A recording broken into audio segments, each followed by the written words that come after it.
Olá pessoal, seja bem-vindo ao Física em Casa. Hoje a aula vai ser um pouco especial no que diz respeito a índices, certo? Com representatividade covariante e contravariante, certo? Veja, dentro do nosso curso de análise tensorial, especificamente eu considerei muito a questão do que foi abordado dentro do meu curso de física, certo? Lá no mestrado, por exemplo, a gente trabalhou muito com mecânica quântica 1 e 2, certo? E lá a gente tem várias notações dentro da mecânica quântica, certo? Uma delas é justamente o que? É justamente esse pensamento matricial sobre cada tipo de operadores ou quantidades específicas, né? Com componentes, por exemplo.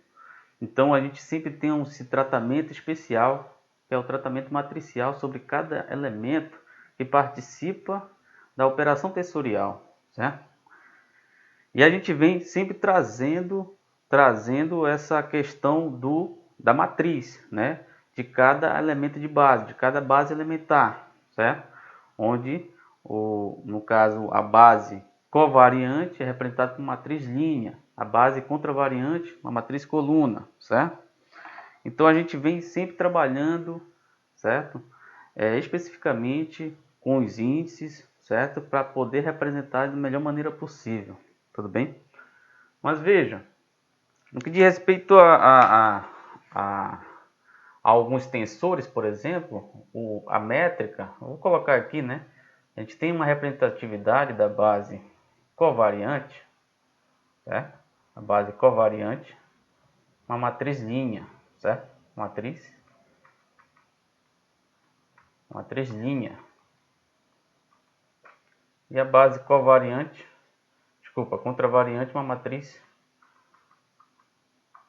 coluna, certo? Coluna. E quando à medida que a gente vai desenvolvendo algumas contas, a gente se depara por algumas propriedades que ainda não são tão bem definidas, como por exemplo, se eu pensar nessa base covariante, ela pode ser igual a uma base contravariante, certo? Através de uma matriz, no caso, de uma métrica que possa ser definida dessa forma aqui, JI, tudo bem? Mas veja, aqui eu tenho uma componente de uma matriz.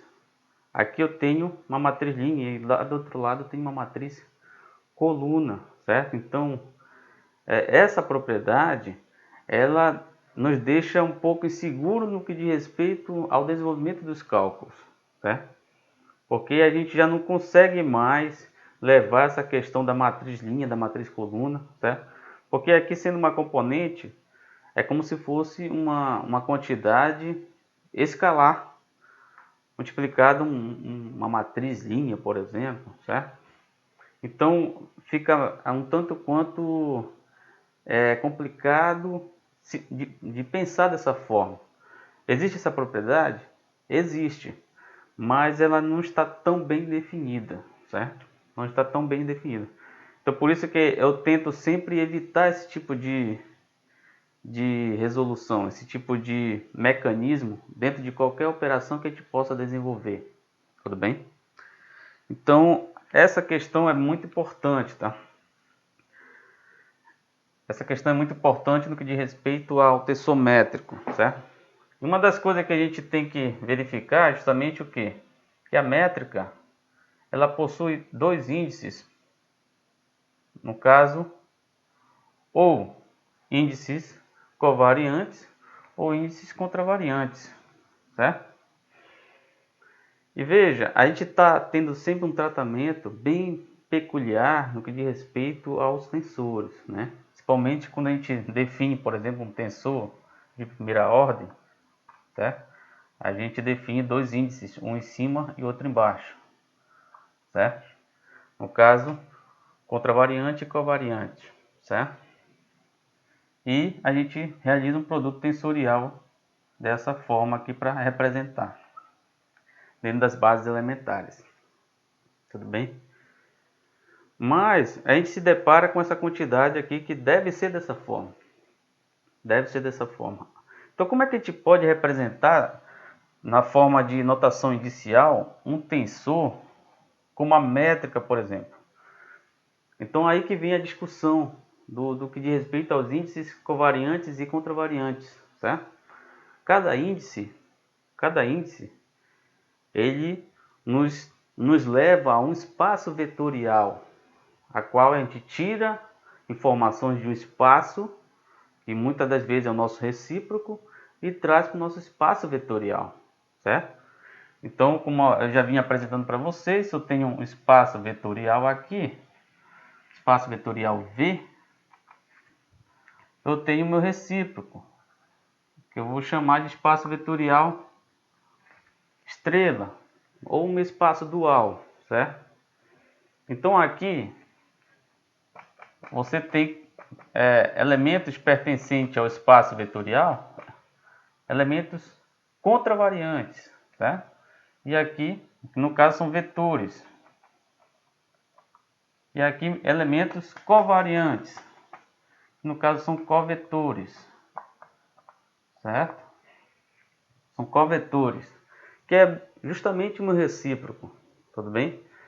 E a gente vem definindo aí dessa forma, certo? Então, se a gente quer fazer a gente quer representar uma entidade matemática com elementos desses espaços vetoriais, a gente representa o tensor dessa forma. Mas esse aqui é um tensor de segunda ordem, né? Tem duas bases, é um tensor de segunda ordem, certo? Mas, veja, a gente definiu basicamente o que?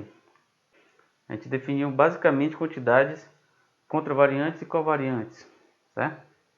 Então veja, como é que a gente pode, por exemplo, definir um tensor com uma métrica? Por exemplo, vamos pensar que seja o elemento representado um KJ, por exemplo, KJ, certo? KJ. Como é que a gente pode representar essa métrica? Veja, a gente pode muito bem pensar que o J ainda é minha quantidade covariante, certo? Meu espaço de covetores, tudo bem?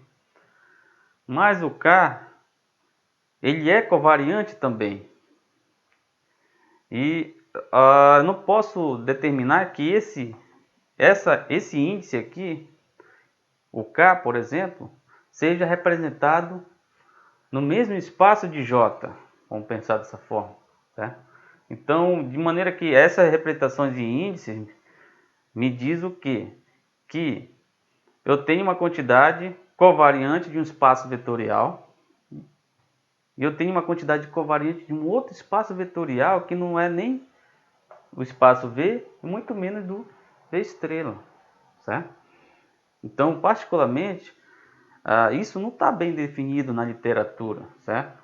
Mas a gente está tendo essa discussão aqui para a gente começar a definir essas coisas, embora eu não venha a trabalhar dessa forma, tá? Mas é necessário se pensar desse jeito, né?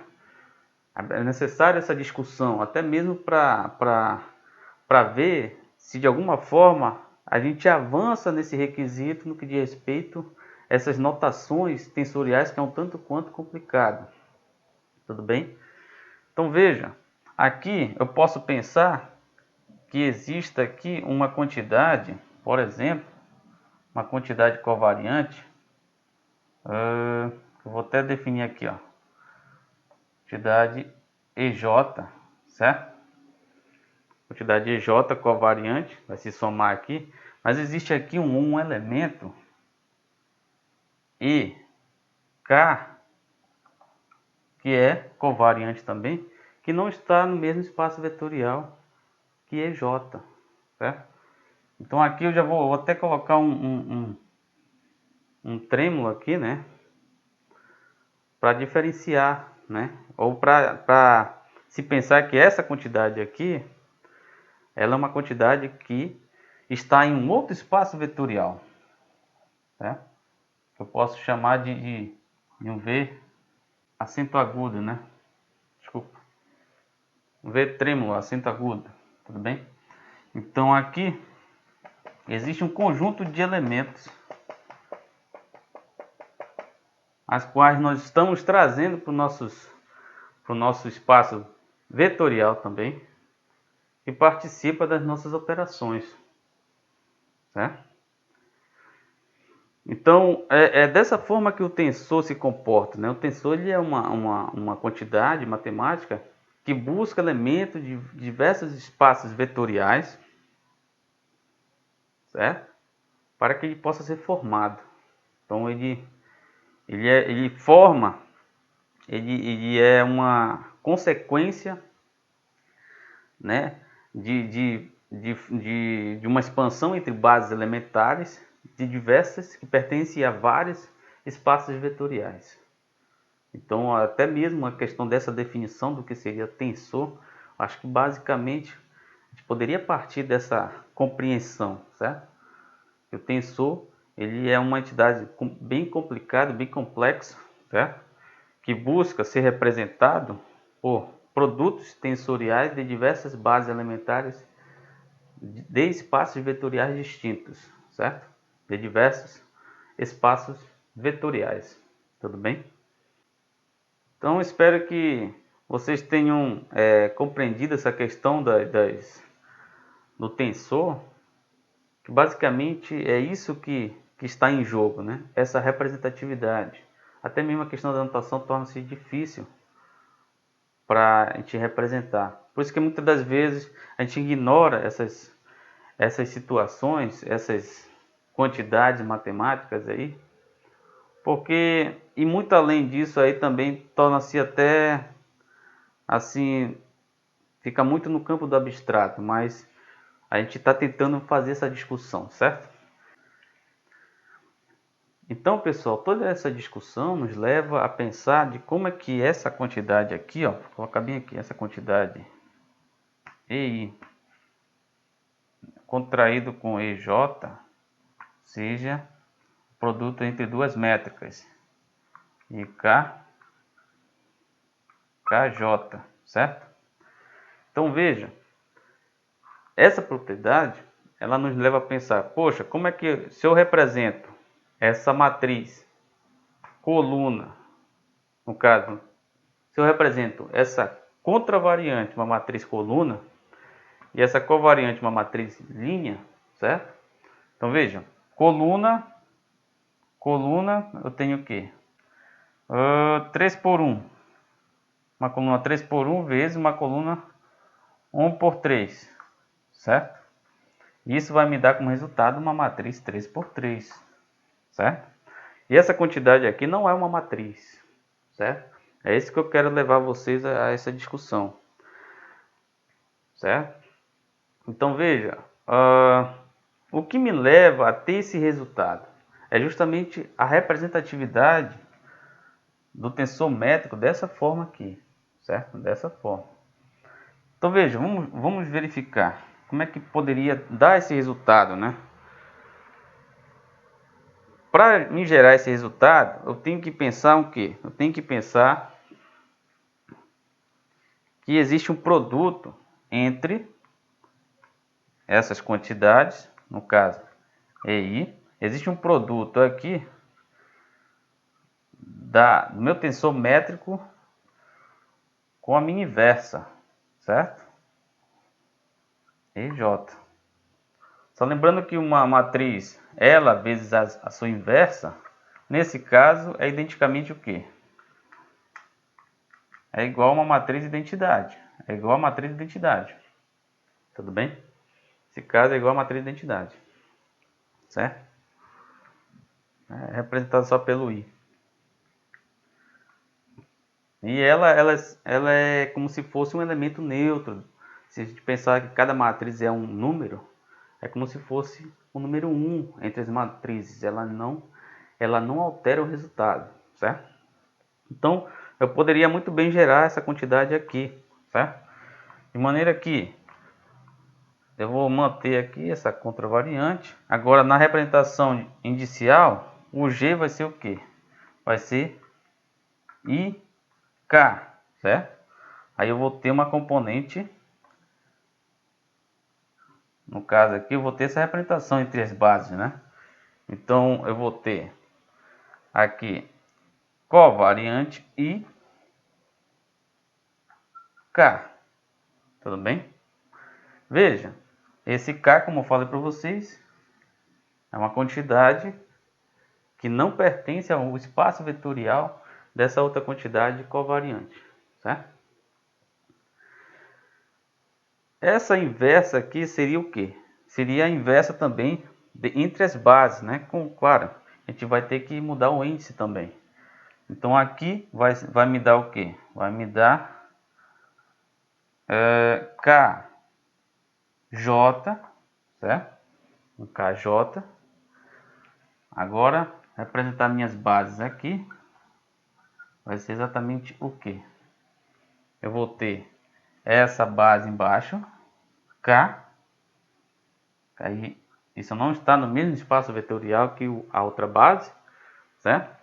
E aqui, J, tudo bem? E claro, eu tenho que colocar aqui o EJ do outro lado. No caso, covariante, certo? Então veja, esse resultado aqui é I contraído com EJ vai ser igual ao quê? Essas quantidades aqui, eu posso tirar essas componentes. Posso tirar esses componentes I, K, KJ, certo? Tudo bem? Tirei as componentes. Veja, essa contração aqui com esse mesmo elemento, isso me dá o quê? Uma delta igual a 1, certo? Fica uma delta K por K. Embora a gente ainda não definiu as operações desses elementos, mas como eles são, no caso, uma recíproca à outra, isso me dá uma delta igual a 1. Exatamente igual a 1, certo? E aqui eu vou ter o que? Eu vou ter essas quantidades que vão sobrar, né? Vai sobrar uma quantidade I, elementar I, certo? Essa quantidade EJ, elementar J, tudo bem? Elementar J, certo? Veja, essa reciprocidade, no caso entre as bases, certo? Se uma vez isso aqui me dá uma componente, se é identicamente igual a essa quantidade métrica aqui, isso aqui tem que ser igual a 1. Tudo bem? Isso aqui tem que me dar o quê? Uma quantidade igual a 1. Isso aqui são contrações. São contrações também entre bases e o seu recíproco, tá? Uma contração entre base e seu recíproco, que é também igual a 1, certo? Então, o resultado disso vai me dar justamente o que? Essa quantidade aqui. Isso aqui vai me... O resultado disso vai ser a métrica IK, KJ, certo? É daí que nós definimos de fato o que é uma contração, né? Que se tem esse ponto, a gente tem que pensar, opa, eu tenho bases elementares, certo? Que são tensores de ordem 1. Então aqui eu tenho tensores de ordem 1. Então a contração disso aqui vai me dar um tensor de ordem 0. Tudo bem? Sempre de alguma forma, a gente tem sempre que pensar que vai manter a ordem ou vai diminuir dentro de uma contração. Nesse caso aqui, diminuiu, certo? Então, de fato, a gente pode definir essas quantidades aqui como um produto entre a métrica e a componente da métrica e a componente da sua inversa. Tudo bem? Então, pessoal, é dessa forma que a gente vai evitar a fazer alguns tipos de operações, certo? Como, por exemplo, também, a gente pode definir muitas das vezes que EI, EJ, contravariantes, isso aqui é uma métrica certo? E J, certo? Por que isso acontece? Porque eu posso, por exemplo, levantar esse índice aqui, vou pensar aqui, J, vou levantar o índice I. Então, eu vou gerar uma métrica, no caso, IK, certo? Embaixo, né? Desculpa. Vou gerar uma métrica IK, vou levantar o índice K, certo? Manter o I embaixo. Escalar com EJ, certo? Essa quantidade aqui é o que? IK, isso aqui é uma delta KJ. Então, tudo que é K vira J. Então, aqui vai ficar IJ. Então, eu já posso definir essa quantidade com uma métrica, certo? Uma métrica, no caso, aqui, uma métrica covariante, tudo bem? Mas é aquela situação a considerar. Isso a gente representa com matriz coluna, e aqui uma matriz coluna. Então, como é que a gente pode operar uma matriz coluna com uma matriz coluna, certo? Então, a gente não tem que desprezar essa representação matricial, que é um tanto quanto importante, certo? Ah, mas é uma contração, professor, tem que ter um valor aqui contraído. Tem. Isso aqui é verdade.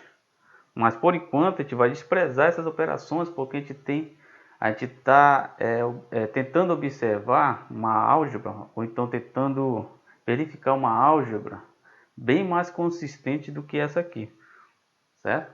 Ou até mesmo pensar futuramente em provar que isso é verdade, certo? Que eu até então estou buscando referências aí, estou buscando na literatura alguma demonstração dessas quantidades aqui e não consigo achar, certo? Simplesmente é definido, certo? Essas definições nos levam a algumas discordâncias, né, no que diz respeito a toda e qualquer abordagem que nós estamos, desde o início do curso, nós estamos levando aqui, né, na forma de operação, certo? De maneira que isso aqui representa uma matriz coluna, isso aqui também, essa quantidade representa uma matriz linha, certo? Então a gente tem sempre que ter esse olhar, né, matricial dentro das operações e ver a consistência dessas operações, certo? Esse contexto de manter esse olhar matricial sobre as operações, isso não é desde agora, certo?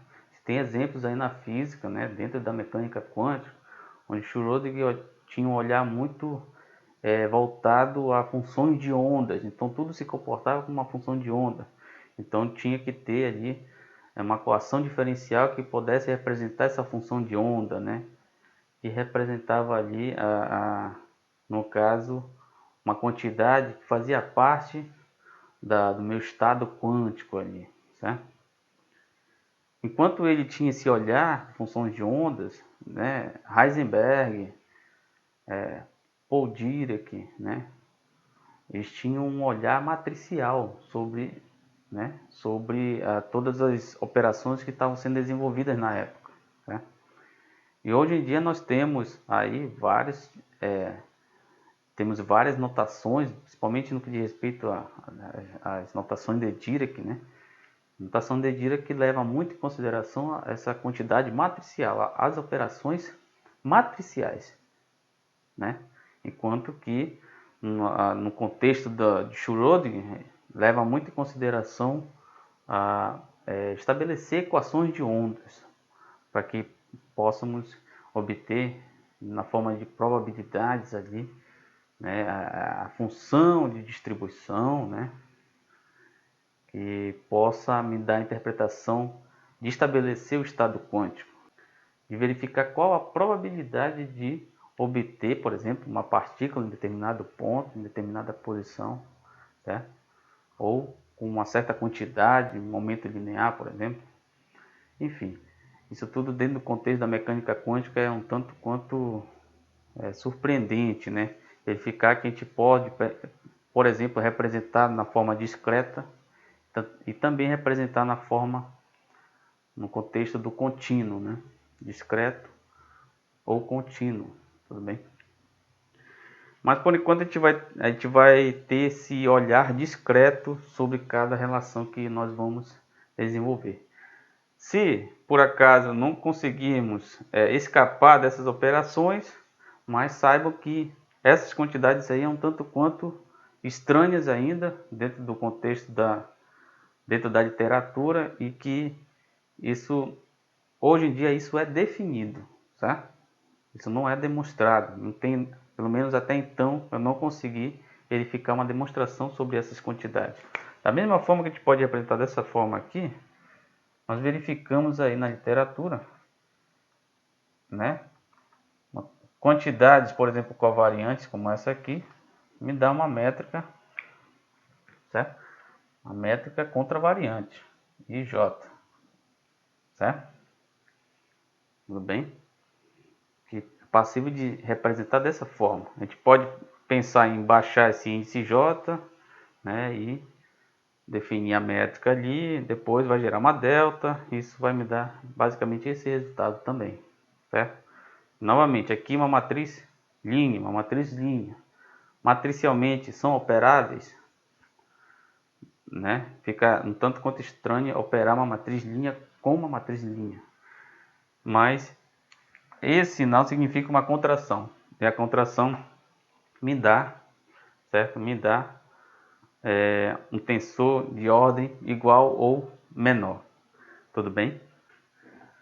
Bom, pessoal, uma outra coisa que a gente tem que discutir também é que quando eu tenho uma quantidade covariante contraído com uma contravariante, aqui é uma delta, né? JI, tudo bem? Veja, essas quantidades elementares, certo? Elas podem ser bases, certo? Pode ser bases ortonormais, que no caso, quando a gente pode considerar, por exemplo, bases canônicas, certo? Mas também podem ser bases, certo? Que não necessariamente sejam canônicas, mas que elas possam depender de uma variável também. A gente pode pensar num exemplo bem simples, né? Vamos pensar que o EJ seja, por exemplo, uma quantidade cosseno θ x chapéu mais y seno θ y chapéu, por exemplo, tá? E essa quantidade aqui e pode ser, por exemplo, uma quantidade menos seno θ x chapéu mais cosseno θ y chapéu, tudo bem? Y chapéu, certo? Quando eu tenho a contração entre eles, eu vou ter o quê? Eu vou ter que essa quantidade contraída com ela mesma, com essa outra quantidade i, é justamente o quê? Aqui está na notação inicial, certo? Mas vamos mudar aqui, né? Vou colocar 1, aqui eu vou colocar 2, tá? 1, vou colocar 2, certo? Então veja, de maneira que aqui vai ficar 1 e aqui vai ficar 2, certo? A gente sabe que isso aqui é igual a zero, né? Essa quantidade aqui é igual a zero porque isso aqui me dá uma delta 1, 2, e uma delta 1, 2 é igual a zero, certo? Mas veja, essa base elementar 1, ela depende de uma variável θ aqui. Isso é passível de derivação, tá? Por exemplo, então, a gente pode derivar essa quantidade aqui, certo? A gente não precisa pensar que essas quantidades são bases canônicas, por exemplo. Então, essas quantidades aqui, elas são passíveis de derivação, certo? A gente não pode, né, considerar que essas quantidades são bases canônicas. Bases canônicas está muito bem representada no espaço euclidiano, tá? Podem ser muito bem representadas no espaço euclidiano, mas elas podem ser também de um outro espaço, ou então de um outro sistema de coordenadas, certo? De outro sistema de coordenadas, de maneira que eu possa representar dessa forma, certo? Aí se eu fizer x escalar x, eu vou ter cosseno θ, seno θ, menos, certo? Y escalar y, vou ter mais seno θ, cosseno θ, certo? Então, ó, veja, eles não são constantes, certo? Mas o produto, esse produto aqui, ele é válido. Tudo bem? Isso aqui vai me dar zero. De fato, tem que dar zero, porque isso aqui é uma delta 1, 2. Tudo bem?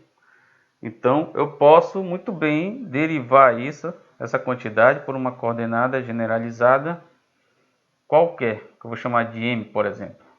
Se eu derivar essa quantidade aqui, essa quantidade aqui não vai ser identicamente igual a zero, certo? Não posso dizer que esse produto é zero na derivação, tudo bem? Eu posso muito bem fazer a primeira derivada da segunda mais a segunda derivada da primeira. Aí sim, esse lado vai ser igual a zero, porque quando eu for fazer a derivação de uma delta, né? Derivação de uma delta, JI, a delta só soma em valores, no caso, 0 ou 1. Tudo bem? Então, eu estou já reforçando essa questão da base, porque a gente vai ter que fazer esse tipo de derivação mais à frente, né? Principalmente quando a gente for falar de conexão, certo? Então a gente vai ter que fazer essa derivação entre as bases elementares, que não necessariamente são constantes, tá? Não necessariamente são bases canônicas, por exemplo, tudo bem? Mas podem ser bases como essas aqui, onde se eu fizer ela por ela mesma, E1 com E1, eu vou ter que cosseno ao quadrado mais seno ao quadrado, isso me dá igual a 1. No caso vai ser uma delta 1, tá? Então, esse tipo de operação a gente vai sempre nos deparar, tá? Aí a gente chega no que conhecemos por tensor de Levi-Civita, certo? No caso aqui, eu tenho o quê? Nesse caso eu tenho 3 índices covariantes, certo? Então, esse primeiro índice pode estar representado, muito bem representado, por exemplo, no meu V estrela. Esse J, ele já pode estar representado nesse espaço aqui, certo? Mas esse K, o K, se eu for pensar numa representação geométrica desse tensor, ele vai ser um outro espaço vetorial, certo? Um outro espaço vetorial. Tudo bem? Então, simbolizar isso na forma de notação inicial, componente legal, passivo de interpretação, mas no caso expandir na forma de produto tensorial em bases elementares, certo? A gente tem que ter uma certa cautela, uma certa interpretação sobre cada base elementar, certo?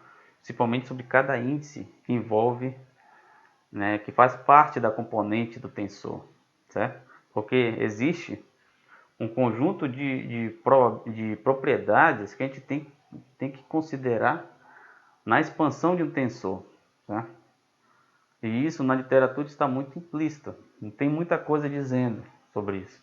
Mas eu estou deixando aqui a minha contribuição no que diz respeito a esse assunto, sobre quantidades covariantes e contravariantes.